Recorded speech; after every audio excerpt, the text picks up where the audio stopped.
I'm going to give you the lowdown on everything you need to know about blushes, how to apply it, your face shape, the textures, all of that stuff. We're going to go through it really quickly.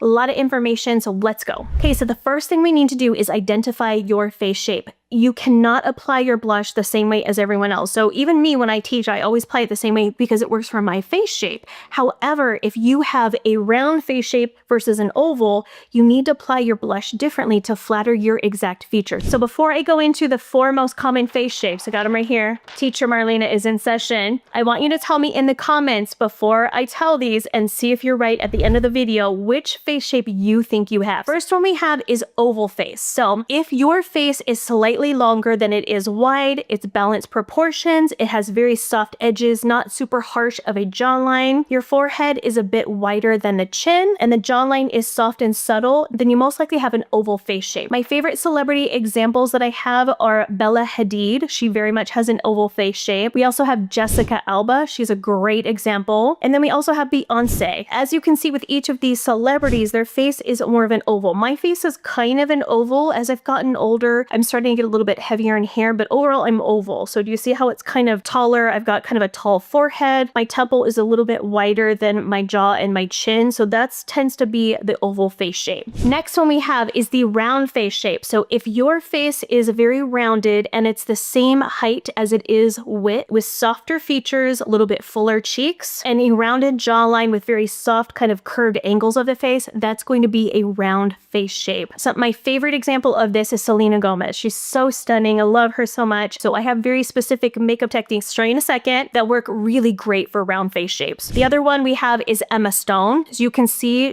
her face is not super tall. It's the same height as it is width. And then also Chrissy Teigen. She has a round face shape. Some people may not see that because she has such prominent cheekbones. So they may think, oh, she has an oval face shape or she has, you know, a heart face shape. She's round face shape with very prominent cheekbones. Next face shape we have is the rectangle or the long face shape. So this face shape is a little bit different from oval. It's still tall. So you have a taller face than you do width. You have a straight forehead, strong cheekbones, and jawline that are all the same width. The difference between a rectangle and an oval face shape is you're generally going to have a very strong jawline. So if my jaw was very prominent and my jaw right here was the same width as the temples, so if it came out here, my jaw was out here, I would have more of a rectangle face shape. Olivia Wilde, she has a rectangle face shape. Do you see how prominent her jawline is? So she has a taller face, but she has a very strong jawline and her jaw is the same width as her temple. So it's kind of straight down the side of her face. We also have Angelina Jolie and then also Sandra Bullock. So if you see the difference between these 3 actresses, they're all stunning. Everyone on this list is stunning. Doesn't matter what face shape you have, they're all beautiful, but the rectangle face shape, very prominent jawline, taller face, that's a rectangle. Now the next one we have is a heart face shape. So heart face shape is going to have a wider temple very much compared to the jaw and the chin. So a heart face shape is just that. It looks like a heart. Some people may have the widow's peak with a hairline, some may not, but overall, if their forehead is pretty wide compared to the rest of their face and they have a very narrow jaw and very narrow chin, that's a heart. Some great examples we have of that are Reese Witherspoon. Love her so much. Miranda Kerr is another one. Some people may think she's round, but when you really study her face, you'll see she has a very narrow jaw and chin, and her temple is a bit wider. So she's definitely a heart. And then Kourtney Kardashian is iconic heart face shape because she has the widow's peak in her hairline as well. And she has a wider temple, but a very defined, slim jaw and chin. Definitely a heart. Now let's talk about how to apply blush for those face shapes. Teacher mode is here. I got my stick ready to go. So let's start with the round face shape. So if you have a round face shape, I know I have blush on, but I want to show you the placement. I'll put up diagrams here as well. If you have a round face shape, the trick is applying your blush at an angle. You are not going to put them on the apples of the cheeks. Please hear me. Any of my round face girls out there, do not put it on the apples of the cheeks. That's going to emphasize roundness. It's going to give you a very puffy looking face because with round faces, because they're a little bit shorter, you want to angle it like this at a 45-degree angle. So this is the angle right here for your blush. You're not going to come down too far. It's how I always teach my blush technique because I've got chubby cheeks, so even though I'm an oval, I have some fullness in the cheeks. So doing an angle like this, applying the blush right here and coming up at an angle, that's going to elongate a round face shape, making it look taller. So think angles. Next face shape we have is oval, and it's kind of similar to round, except for you could put on an oval face shape a little blush here on the apples of the cheeks, but then you're gonna blend it up like this. If you were an oval face shape and you have very strong cheekbones, follow your cheekbone. That's still gonna elongate the face a little bit, but if you feel like you want more of a youthful appearance, you could put a little bit more here on the apples of the cheeks and then start to swipe it upwards. So it's kind of a similar technique to round. You wanna keep it angled, but add a little bit more fullness right here, if that makes sense. So still angled like this, where I'm not going to come sideways, about like this 45-degree angle, a little bit more fullness here, and blend it up. Rectangle face. Now with rectangle face, it's a very strong angular face. So to soften the look of that, then you're going to apply it to the apples of the cheeks right here. The goal is to bring roundness in the cheeks, because with rectangle faces, they have such a strong jawline right here, and it's so prominent and very angular. So to soften the overall face, adding blush on the center of the cheeks, kind of in a circular motion, is going to give the illusion of more roundness to counteract that sharp defined line of the jaw.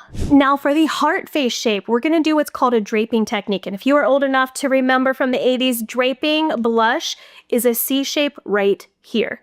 So you are going to apply blush on the tops of the apples of the cheeks, and you can even come up here a little bit. What this does for heart face shapes, hearts have a very wide forehead, so eating up, I hate to use the word eating up, I don't know what else to say, you all, eating up some of that real estate up here with some blush and that draping technique is going to kind of draw away from how wide the temple is, and it's going to give this C-shape appearance, so it kind of defines this area a bit more to balance out how wide the forehead is compared to how narrow the jawline is. So a nice draping technique looks beautiful in heart face shapes. Now let's talk about blush formulas and layering. So there's tons of different blush formulas. There's powders, there's creams, liquids, gels, you name it. I feel like they've had every sort of texture of blush come out this year. So I want to talk about the formulas, who's the best for what. I'll run through these quickly because I think a lot of you know this already, but cream blushes are best for dry skin. They add hydration, they add glow. Liquid blushes can be for everyone, but I feel like you have to be very confident with blending because they usually are very, very pigmented. So they work for all skin types. I prefer them a little bit more for combination to dry. And then powders I love for oily skin, because the more powder you can add, if you're super oily, it soaks up that oil. So doing a powder for oily skin works beautifully. Now, in order to get the best result from your blush, tools matter. I talk about this all the time on my channel, y'all. You can have the most amazing makeup products, but if you don't have good quality tools or brushes to apply it with, you just aren't going to get the result. So our sponsor for today is Anissa Beauty. You all know I love their brushes. I talk about them all the time. In every single video, I am using their brushes. So you all know I like them. It's been years. Right now, until September 14th, they're having a sale 35% off of all of their brush sets. And I want to show you a couple of my favorites right now. You just have to use the code is 6 years. I'll put it on the screen here. But this is the everyday starter set. It's amazing because it comes with this case. Mine's dirty. Sorry, you guys, I got to wash it, but it washes really easily. Like, I take these to travel with. I'll take them just to throw my brushes in whenever I want to wash them. So that set comes with the case, and it also has the angled concealer brush. Sorry guys, mine are dirty because I use them today. I use this every single day. Whenever I apply concealer on, it gets right under the eyes because it's angled perfectly. It's really soft. That's why I love this brand and these brushes so much. They're very soft, very high quality, very well made, and it's an independent women-owned brand. We support women in this house. We also have the Pinnacle foundation brush. I swear I probably have 10 of these now in my collection. I use them every day. That's what I applied my foundation with because it buffs into the skin and the triangle shape gets under the eyes, around the nose. It's phenomenal. Please trust me. It is the softest face brush ever used. And then they also have this multi-purpose powder brush.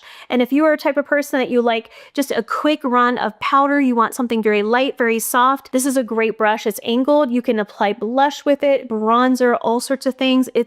I wish you all could come through the screen and just feel how soft they are. They are so phenomenal. So that's one of my favorite sets. And then my other set that they have right now are my two favorite brushes. It has the Pinnacle foundation brush and it has the concealer brush. So if you want just two high quality, amazing face brushes, I would start here because these are the two I consistently use every single day. So I'll put all the information in the description box below if you all want. Everyone who's been on my channel, you know I'm a huge fan of Anissa Beauty. They make incredible makeup brushes, you all.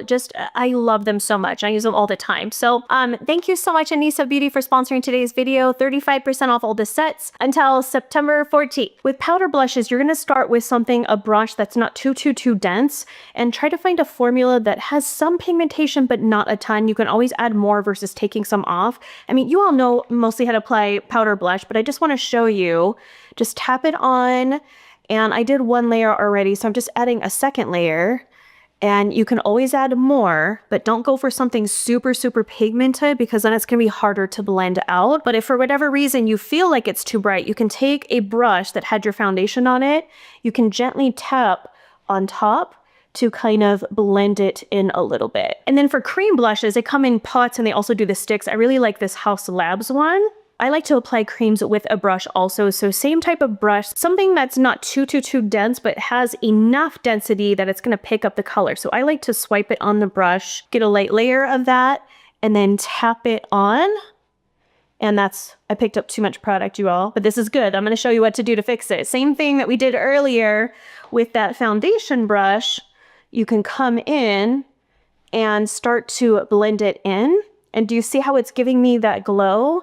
I like applying creams on top of powders just because I feel like it gives that luminosity. Now this side, let's do the liquid blushes. So one of my favorite liquid blushes is the e.l.f. ones. I talk about this one a lot. It's a beautiful peachy color. Same technique. If your liquid blush comes in a wand like this, I like to apply it over powders for longevity, but also to change the texture to a, more dewy type of finish. So I tap it on the skin like that, and then I like to come in with a brush that's not too dense again, and same thing, stipple on like this. And let me show you all how beautiful that looks with a liquid on top of a powder. Just gives you a very soft, natural sheen. The cream, if it has a more glossy formula like this Haus Lab one, is gonna give you that glassy sense. So cream, liquid, same technique, different looks. If y'all would like to see what my favorite blushes of all time are, I'll put this video right here. I'll put the box here so you can check that out, because I have tested a lot of blushes in my lifetime. I don't play when it comes to formulas, so I'm so grateful you're here. I hope you come back next week for another makeup video.